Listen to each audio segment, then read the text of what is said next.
প্রতি ওয়াক্ত ফরজ নামাজ শেষে নবীজি সাল্লাল্লাহু আলাইহি ওয়াসাল্লামের নিয়মিত 13টি দোয়া ও আমল। প্রতি ওয়াক্ত ফরজ নামাজ শেষে নবীজি সাল্লাল্লাহু আলাইহি ওয়াসাল্লাম এই 13টি দোয়া সবসময় পাঠ করতেন। প্রিয় দর্শক, ফরজ নামাজের পর আমরাও অনেক দোয়া ও আমল করে থাকি, কিন্তু আপনি কি কখনো এই 13টি আমল করেছেন? যদি না করে থাকেন তাহলে জীবনে অনেক বড় ভুল করেছেন। তো প্রিয় দর্শক, যদি জানতে ইচ্ছে করে যে কোনো সেই 13টি দোয়া ও আমল, তাহলে আজকের ভিডিওটি সম্পূর্ণ দেখার জন্য অনুরোধ রইল। ইনশাআল্লাহ আজকের ভিডিওতে আমি সম্পূর্ণ বিস্তারিতভাবে এই 13টি দোয়া ও আমলের কথা আলোচনা করব।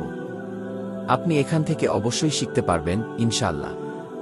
আমার বিশ্বাস, যে ব্যক্তি নবীজি সাল্লাল্লাহু আলাইহি ওয়াসাল্লামকে ভালোবাসে এবং কবরের জিন্দেগিকে ভয় করে, সে আজকের ভিডিওটি অবশ্যই সম্পূর্ণ দেখবে, প্রতিটি দোয়া ও আমল শিখবে এবং পরবর্তীতে নিয়মিত এগুলো পাঠ করবে। আল্লাহ তাকে অবশ্যই জান্নাত দান করবেন ইনশাআল্লাহ। প্রিয় দর্শক, আজকের ভিডিওতে মূলত আমি দুইটি পার্ট নিয়ে আলোচনা করব। প্রথম পার্টে আলোচনা করব বেনামাজি ব্যক্তির শাস্তি সম্পর্কে এবং দ্বিতীয় পার্টে আলোচনা করব সেই 13টি দোয়া ও আমল সম্পর্কে। প্রথম পার্ট, বেনামাজি ব্যক্তির শাস্তি। চলুন সর্বপ্রথমে আলোচনা করা যাক বেনামাজি ব্যক্তির শাস্তি সম্পর্কে। নবীজি সাল্লাল্লাহু আলাইহি ওয়াসাল্লাম বলেন, বেঈমান আর মুমিনের মধ্যে পার্থক্য হল নামাজ। বেঈমানেরা নামাজ পড়ে না, কিন্তু মুমিন কখনোই নামাজ ছাড়ে না। নবীজি সাল্লাল্লাহু আলাইহি ওয়াসাল্লাম আরও বলেন, একজন বেনামাজি যখন রাস্তা দিয়ে হেঁটে যায়, ওই রাস্তার মাটিগুলো সহ তার জন্য লানত দিতে থাকে।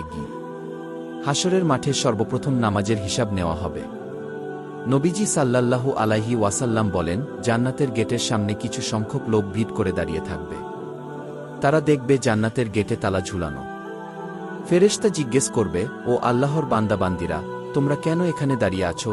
ওই ব্যক্তিরা বলবে, আমরা জান্নাতে ঢুকতে চাই। ফেরেশতা জিজ্ঞেস করবে, তো জান্নাতে ঢুকো কি? তখন তারা বলবে, আমরা তো দেখতে পাচ্ছি জান্নাতের দরজায় তালা লাগানো, আমরা তো চাবি আনি নাই, কিভাবে তালা খুলব? ফেরেশতা জিজ্ঞেস করবে, আচ্ছা, তোমরা কি দুনিয়ায় জীবিত থাকা অবস্থায় শোনো নাই যে নামাজ হচ্ছে বেহেশতের চাবি? তোমরা কি নামাজ পড়ো নাই?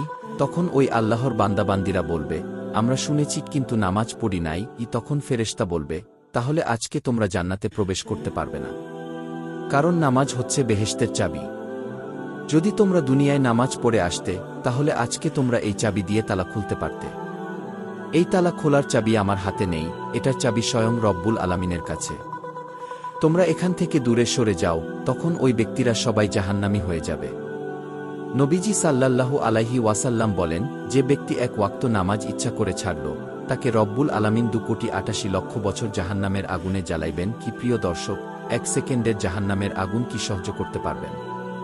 1 সেকেন্ডের আয়াব সহ্য করার মতো ক্ষমতা এই পৃথিবীর কারোই নেই। নবীজি সাল্লাল্লাহু আলাইহি ওয়াসাল্লাম আরও বলেন, দুনিয়ার আগুন তো একটি নির্দিষ্ট জায়গায় লাগলে ওই নির্দিষ্ট জায়গাটাই শুধু জ্বলে। যেমন কারো যদি হাতের আঙ্গুলে লাগে, তাহলে ওই আঙ্গুলটাই জ্বলবে। কিন্তু জাহান্নামের আগুন এতটাই তেজস্বী যে সেই আগুন যদি হাতের আঙ্গুলের মাথায়ও লাগে, তারপরেও তার সারা শরীরটা ওই তাপে ভুনা হয়ে যাবে। নাউজুবিল্লাহ। রব্বুল আলামিন আমাদের 5 ওয়াক্ত নামাজ জামাতের সাথে আদায় করার তৌফিক দান করুন। দ্বিতীয় পার্ট, 13টি দোয়া ও আমল। প্রিয় দর্শক, এখন আমরা জানব সেই 13টি দোয়া ও আমল সম্পর্কে। চলুন জেনে নেওয়া যাক। 1. আয়াতুল কুরসি পাঠ। 1 নাম্বার আমল হল, নবীজি সাল্লাল্লাহু আলাইহি ওয়াসাল্লাম যখন প্রত্যেক ফরজ সালাতের পর সালাম ফিরাইতেন, তিনি আয়াতুল কুরসি পাঠ করতেন। হযরত আবু উমামা রাদিয়াল্লাহু তাআলা আনহু বলেন, নবীজি সাল্লাল্লাহু আলাইহি ওয়াসাল্লাম বলেছেন, যে ব্যক্তি প্রত্যেক ফরজ সালাত শেষে আয়াতুল কুরসি পাঠ করবে, তার জান্নাতে যাওয়ার জন্য কোনো বাধা থাকে না, শুধু একটা বাধাই থাকে, সেটা হলো মৃত্যু। অর্থাৎ যখনই সে মৃত্যুবরণ করবে, সাথে সাথে আল্লাহর জান্নাতে চলে যাবে। সুবহানাল্লাহ। তাই প্রিয় দর্শক, আমরা যদি মৃত্যুর পর জান্নাতি হতে চাই, তাহলে প্রত্যেক ফরজ সালাত শেষে আয়াতুল কুরসি পাঠ করব। আপনাদের সুবিধার্থে আয়াতুল কুরসি বলে দিচ্ছি, এটি সূরা বাকারার 255 নং আয়াত। আল্লাহু লা ইলাহা ইল্লাহুল হাইয়ুল কাইয়ুম, লা তাখুহু সিনাতু ওয়ালা নাওম, লাহু মা ফিস সামাওয়াতি ওয়া মা ফিল আরদ, মান জাল্লাই ইয়াশফাউ ইনদাহু ইল্লা বিয়নি, ইয়ালামু মা বাইনা আইদিহিম ওয়া মা খালফাহুম, ওয়ালা ইউহিতুনা বিশাইইন মিন ইলমিহি ইল্লা বিমা শাআ, ওয়াসিয়া কুরসিয়ুহুস সামাওয়াতি ওয়াল আরদ, ওয়ালা ইয়াউদুহু হিফযুহুমা ওয়া হুজাল আলিয়্যুল আযীম। 2. গুনাহ মাফ ও জান্নাতের দোয়া। দ্বিতীয় আমল হল, নবীজি সাল্লাল্লাহু আলাইহি ওয়াসাল্লাম প্রত্যেক ফরজ নামাজ শেষ করে বলতেন, লা ইলাহা ইল্লাল্লাহু ওয়াহদাহু লা শারিকা লাহু, লাহুল মুলকু ওয়া লাহুল হামদু ওয়া হুয়া আলা কুল্লি শাইইন কাদির। কোনো ব্যক্তি যদি এটি পাঠ করে তাহলে আল্লাহ রব্বুল আলামিন তার সব গুনাহ ক্ষমা করে দেন, যদিও সেই গুনাহের পরিমাণ সমুদ্রের ফেনারাশির সমতুল্য হয়। 33 বার সুবহানাল্লাহ। তৃতীয় আমল হল একটি জিকির। নবীজি সাল্লাল্লাহু আলাইহি ওয়াসাল্লাম প্রত্যেক ফরজ নামাজ শেষে 33 বার সুবহানাল্লাহ বলতেন। নবীজি হাদিসের মধ্যে বলেন, যে ব্যক্তি একবার সুবহানাল্লাহ বলে, রব্বুল আলামিন 7 আসমান ও 7 জমিনের মধ্যবর্তী ফাঁকা জায়গাগুলো সোয়াব দিয়ে পূর্ণ করে দেন। অন্য হাদিসে আছে, এর ফলে জান্নাতে একটি বৃক্ষ রোপণ করা হয়, যার ছায়া অতিক্রম করতে দ্রুতগামী ঘোড়ার 500 বছর সময় লাগবে। গুনাহ ঝরিয়ে ফেলার জিকির। চতুর্থ আমল হল, নবীজি একটি গাছের ডাল নাড়া দিলে পাতা ঝরে পড়ে। তখন তিনি বলেন, যদি কোনো ব্যক্তি কি সুবহানাল্লাহি ওয়ালহামদুলিল্লাহি ওয়ালা ইলাহা ইল্লাল্লাহু ওয়াল্লাহু আকবার কে এই 4 জিকির একত্রে করতে পারে, তবে তার আমলনামা থেকে গুনাহগুলো গাছের পাতার মতোই ঝরে যাবে। 5 সুবহানাল্লাহি ওয়াবিহামদিহি 100 বার। প্রতিদিন 100 বার সুবহানাল্লাহি ওয়াবিহামদিহি কি পাঠ করা। নবীজি বলেন, এর ফলে হাশরের মাঠে ওই ব্যক্তির আমলের দাম সবচেয়ে বেশি হবে এবং সমুদ্রের ফেনার মতো গুনাহ থাকলেও তা ক্ষমা করা হবে। ইয়া জাল জালালি ওয়াল ইকরাম। ষষ্ঠ আমল হল ইয়া জাল জালালি ওয়াল ইকরাম পাঠ করা।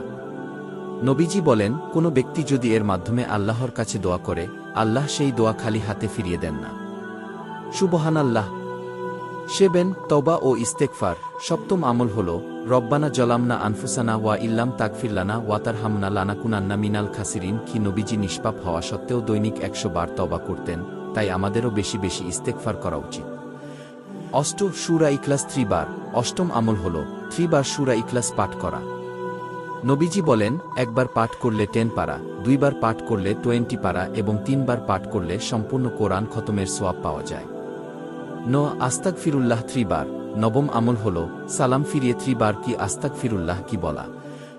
এটি নবীজির সুন্নাত। 10 উচ্চস্বরে আল্লাহু আকবার। দশম আমল হল সালাম ফিরিয়ে একবার উচ্চস্বরে কি আল্লাহু আকবার ই বলা। এটি সাহাবায়ে কেরাম নবীজি থেকে বর্ণনা করেছেন। 11 33 বার আলহামদুলিল্লাহ। 11 নম্বর আমল হল 33 বার আলহামদুলিল্লাহ কি পাঠ করা।